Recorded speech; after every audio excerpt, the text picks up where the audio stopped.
Bom, pessoal, então, dando continuidade à parte do pâncreas endócrino e do metabolismo, né, a gente vai falar especificamente agora do metabolismo. E por metabolismo, a gente vai estar falando de macromoléculas, carboidratos, ou macronutrientes, né, carboidratos, lipídios e proteínas, tá? Então, o que nós entendemos por metabolismo? São os processos químicos que tornam possível a continuação da vida celular, visando a obtenção de energia a partir dos nutrientes. A energia contida nos alimentos vai ser a energia livre, ou se a gente puxar lá da bioquímica, né, um pouquinho de bioquímica que vocês tiveram no BCT, o ΔG, ou a energia livre de Gibbs, né, que é a energia útil que a gente pode utilizar. Bom, em 1 mol de glicose, que são 180 gramas, nós temos 686 mil calorias, tá? Então essa é a quantidade de energia disponível para a gente utilizar a partir de 1 mol de glicose. Então, o que é a vida? A vida é produzir ATP. O momento que você para de produzir ATP, você morreu. Então, é esse eterno ciclo em que você tem proteínas, carboidratos e gorduras que podem ser oxidados para a produção do ATP, e o ATP sendo utilizado para o transporte ativo, contração muscular, síntese de moléculas, divisão celular e crescimento, e aí ele é decomposto em ADP e um fosfato inorgânico que vai ser de novo acoplado para formar o ATP. Então, é esse ciclo interminável que é a vida e o metabolismo. Então, só para lembrar a carinha do ATP, né? Então, ele tem aqui uma adenina, ele tem uma pentose, que vai ser a ribose, e ele vai ter esses 3 fosfatos, né, inorgânicos ligados a ele, representados por a ligação é representada por esse tio, né? E o que isso significa? É uma ligação covalente com alta densidade energética, é isso que ela representa aqui. Então, cada ligação de fosfato tem alta densidade energética armazenada nela. Então, tanto para ligar quanto para romper essa ligação, você tem uma grande quantidade de energia envolvida. Então, do ATP para o ADP, né, a gente está falando de mol, né, quanto que está sendo liberado para a quebra, né, de cada ligação. Então, é em torno de 12 mil calorias, né, que você consome ou que você libera com a quebra dessas ligações. Bom, mas quais são os carboidratos? Então a gente viu lá do digestório que a gente quebrava nos monossacarídeos, a galactose, a glicose e a frutose, tá? E aí, essas células no fígado, elas podem ser transportadas, e aí você gasta um ATP para fosforilar, e uma vez que elas são fosforiladas, elas não saem livremente. Então a fosforilação é o primeiro passo para ela não escapar da célula, né? Então a glicose vai ser fosforilada em glicose 6-fosfato. A frutose em frutose 6-fosfato. Isso aqui já está dentro da via da glicólise, tá? Já a galactose, ela passa, além de ser fosforilada em galactose 1-fosfato, ela vai passar por uma série de transformações, podendo inclusive gerar glicogênio, mas também sendo decomposta em glicose 1-fosfato e depois convertida em glicose 6-fosfato e entrando na via glicolítica. Então todos eles são aproveitados na via glicolítica, tá? No fígado. Se a gente pensar então, além do fígado e no músculo, a gente tem a glicose chegando pelo sangue, sendo convertida em glicose 6-fosfato, mas essa glicose 6-fosfato, ela também pode, por influência hormonal, ser convertida em glicose 1-fosfato, uridine de fosfato glicose para formar glicogênio. Tá? Então a gente vai ter a glicogênio sintase que vai converter, de uma maneira geral, glicose 6-fosfato em glicogênio e armazenar isso no fígado e no músculo. A diferença é que o glicogênio, sob demanda, ele pode ser fosforilado e aí ele volta para se tornar glicose 6-fosfato. E se tiver a fosfatase, né, sendo expressa, essa glicose 6-fosfato vira glicose de novo no hepatócito. E aí ela volta para a circulação, que é uma das maneiras pelas quais o fígado ajuda a manter a glicemia durante o jejum. Já no músculo, essa glicose ela é utilizada pelo próprio músculo e pouco glicogênio muscular ou quase nenhum glicogênio muscular é devolvido para a circulação, mas utilizado pela própria célula, principalmente em situação anaeróbica. Bom, na maioria das células, então, ou em todas as outras células, a gente tem a glicose e a gente gasta um ATP para fosforilar a glicose. A gente tem a frutose sendo fosforilada, a frutose 6-fosfato fosforilada, então você gasta mais um ATP, né? Não vou entrar em muito detalhe, mas vocês lembram que tem uma fase de investimento, né, e uma fase de pagamento da via glicolítica, então você está gastando energia, mas no fim você recupera, né? Então você gasta um pouquinho, mas você tem um ganho no final. Então o ganho líquido da reação por molécula de glicose é 2 ácido pirúvico mais 2 ATP e mais 4 hidrogênio, tá?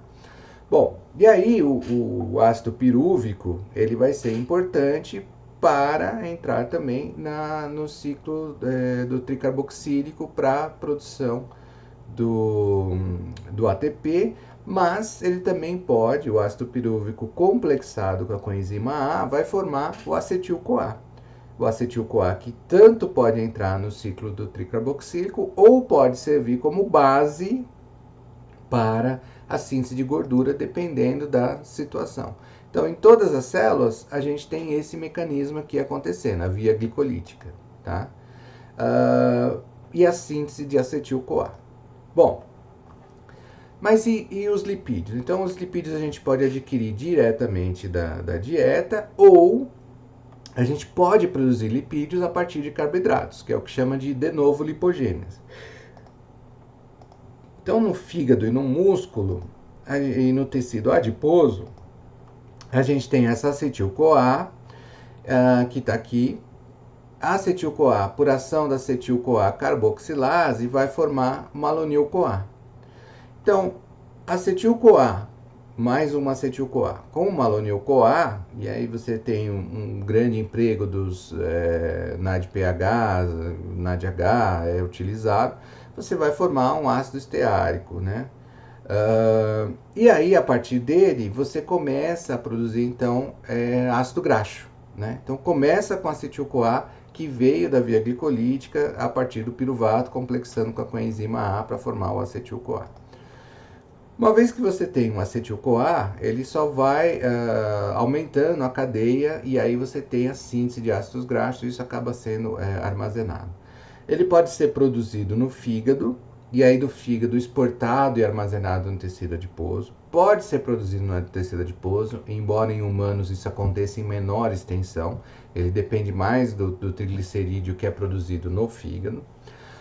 E você pode ter alguma reserva sendo produzida no músculo, dependendo do tipo de fibra muscular e do metabolismo da fibra. Tá? E aí, olhando aqui para o destino da glicose, ela indo pela via glicolítica, né, ela pode juntar com o glicerofosfato mais o acetil-CoA, NADH e H+, para a síntese de ácidos graxos e para a síntese de triglicerídeos. Ela também pode ir para a via da pentose, e dentro da via da pentose tem um desvio para a síntese de ácidos graxos também. Então, são as duas vias pelas quais você pode convergir para produzir glicose, para produzir ácidos graxos a partir de glicose, para armazená-los na forma de triglicerídeos. Tá? Bom, a gordura sintetizada a partir de carboidratos contém a mesma energia que a gordura obtida a partir de ácidos graxos da dieta? Bom, essa pergunta ela é interessante porque como a produção de lipídios a partir do carboidrato, né, ou da glicose, ele exige processos de transformação, você tem perda. Então, cerca de 15% da energia é perdida na conversão da glicose para a gordura. Tá? Então, se você não tem nenhuma gordura na sua dieta, o seu organismo vai começar a produzir gordura, inclusive vai produzir colesterol também, porque são necessários para a manutenção de membrana celular, de hormônios dependentes de colesterol, né, os esteroides, para armazenamento de energia e tudo mais. Então, assim, Não consumir gordura não significa que você não vai ter gordura. O seu corpo consegue produzir, né? Mas o contrário não é verdadeiro. Você não consegue produzir glicose a partir da gordura, né? Células animais não conseguem, células vegetais conseguem, porque falta uma enzima, né? Então, células animais não conseguem fazer glicose a partir da gordura, mas fazem gordura a partir da glicose, como eu mostrei para vocês. Bom, mas uma vez que você produziu o lipídio e armazenou, aquela energia que você não estava usando, você armazenou, é uma boa jogada, porque você não sabe quando vai ter energia no mundo animal real, não no nosso mundo, né, que é só pedir iFood ou Rappi. Você tem que armazenar quando você se defronta com um excesso de calorias, né, para usar depois. Bom, e aí tem algo que vocês devem ter ouvido falar que se chama beta-oxidação. E o que é a beta-oxidação? Então esse esqueminha é muito bacana, eu gosto bastante dele pelo seguinte: ele te coloca um esquema de um ácido graxo qualquer, né, complexado com a coenzima A, e aqui está o carbono alfa e o carbono beta. Então, se vocês perceberem o que vai acontecer ao longo dessas etapas aqui, e aí estão as enzimas, eu não vou entrar no detalhe, porque vocês podem olhar, mas aqui está o carbono alfa e aqui está o carbono beta. Se vocês olharem aqui para o carbono beta, ele está com oxigênio, ou seja, ele foi oxidado. Então, oxidação do carbono beta ou beta-oxidação. Tá? E uma vez que é feito isso, você tem a liberação de um acetil-CoA. E aí você tem um encurtamento dessa cadeia, você perde 2 carbonos. E aí ele foi diminuindo aqui o seu ácido graxo. E ele vai diminuindo de 2 em 2, até que não sobra nada, sobra só o acetil-CoA. E o acetil-CoA, ele é utilizado no ciclo de Krebs para produzir ATP. Então é assim que a gordura fornece substrato para a produção do ATP. Lembra que a gordura começou a ser sintetizada a partir do acetil-CoA. Então, se você devolver o acetil-CoA, você está devolvendo aquilo que estava sobrando, que você não estava usando no momento, mas agora você precisa usar, tá? Em situação de demanda. Então, a obtenção de energia a partir de ácidos graxos pela beta-oxidação acontecendo dentro da mitocôndria, tá? Bom, com relação às proteínas, eu coloquei aqui os aminoácidos, né, para vocês darem uma olhadinha. Notem que da glicose e dos ácidos graxos a gente tem muitas semelhanças porque são hidrocarbonetos, né? Com um oxigênio ali, um ácido carboxílico no meio, né? Mas se a gente olhar para os aminoácidos, eles são um esqueleto de carbono, eles têm hidrogênio, ele tem esses ácidos carboxílicos, mas ele tem uma amina, né? Tem o resíduo amino aqui. Bom, acontece que se eu me livrar dessa amina, eu fico com um hidrocarboneto aqui perfeito, né, para utilizar como substrato. Então, a utilização das proteínas no metabolismo, ela implica na quebra das proteínas. Então, a gente tem aqui a formação da ligação peptídica, né, que ela libera água, né, quando a gente forma a ligação peptídica entre um aminoácido e outro.